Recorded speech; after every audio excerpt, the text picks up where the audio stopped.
अभिषेक यादव जी गोरखपुर से। राधे राधे। राधा वल्लभ श्री हरिवंश महाराज जी, आपके चरणों में दंडवत प्रणाम।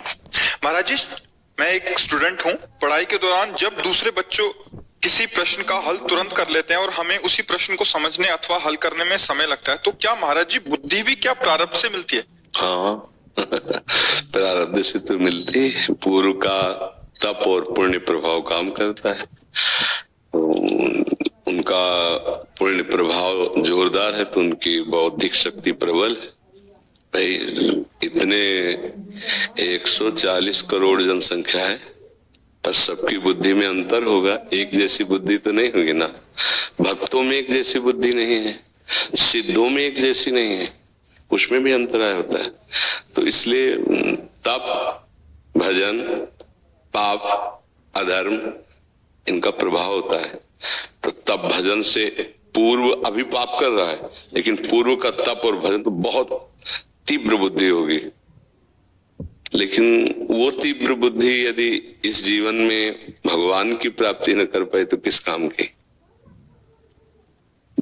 बौद्धिक शक्ति पुष्ट करने के लिए हम केवल प्रारब्ध के अधीन न रहें।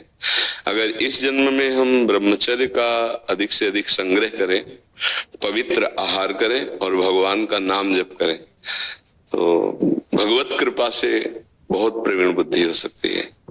कालिदास जी के चरित्र में आता है कि वो एकदम, लेकिन जगदम्बा की कृपा हो गई तो या देवी सर्वभूतेषु बुद्धि रूपेण संस्थिता नमस्तस्यै नमस्तस्यै नमस्तस्यै नमो नमः।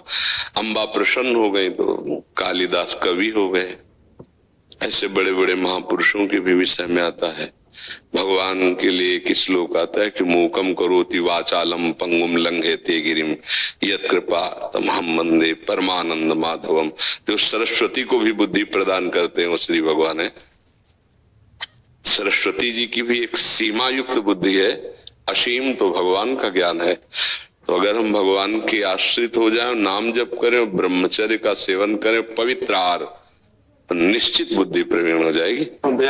हाँ, नाम जप करो ना तो बुद्धि जैसे जैसे दर्पण है, अब उसमें मल लगा है तो उसकी क्षमता अंदर है, पर मल के कारण खो गई, हमारा प्रतिबिंब साफ नहीं दिखाई देगा।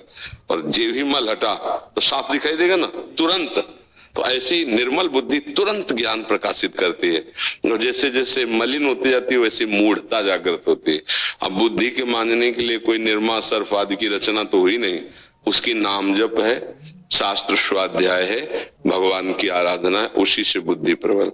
बुद्धिमताम वरिष्ठम, बुद्धिमानों में श्रेष्ठ कौन? से हनुमान जी। क्यों? हर समय सिया राम सिया राम सिया राम है नहीं। तो बल और बुद्धि दोनों भगवान से प्राप्त होती है।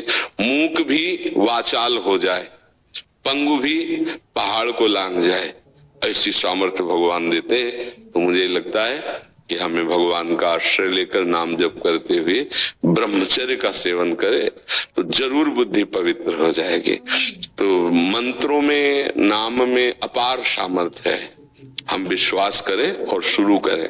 जैसे डॉक्टर पर विश्वास करके दवा लेना शुरू करते हैं तो धीरे धीरे रोग का शमन होता है परहेज के साथ। ऐसे यदि हम संत सदगुरुदेव की बात मानकर नाम जप करना शुरू करें तो निश्चित मंगल हो जाएगा, निश्चित। देखो, एक बार हमको आज के 22-23 वर्ष पहले किसी मंच पे बैठा लगा, सन्यास का वेश था कि आप कुछ बोलिए। तो भगवान की ऐसी लीला थी। तब तक हम ऐसे रहते थे कि जैसे कोई, हम कई बार हमसे पूछा गया कि तुम्हारे वाणी है कि नहीं, बोलना आता है कि नहीं, क्योंकि मौन शांत, अब किसी से कोई मतलब नहीं। अब हमें बैठाला गया कि आप कुछ बोलिए। तत्काल हृदय में कि अगर कुछ बोले तो फंस जाओगे, क्योंकि अगली बार फिर बैठा लेंगे। 2-4 बार नाम कीर्तन करवाया, हम कहा हम अपनी वाणी को विराम करते हैं, तो हंस दिए सब मंच में, क्योंकि एक भी शब्द नहीं बोला। हमको अपना आंतरिक प्रकाश बढ़ाना। और जब देखो उनको बुलवाना हुआ तो अब इतना बुलवा रहे कि देखो 4 बजे से सत्संग 4:15 बजे से शुरू होता है, अभी तक होकर कभी लगे 8:30 पौने 9 बज जाएंगे। तो भगवान मूकम करोति वाचालम, वो जब बुलवाना, वो जब ज्ञान देंगे ना, तो सब, ब्रह्मा को भी ज्ञान भगवान ने ही दिया है। ज्ञान समुद्र भगवान है।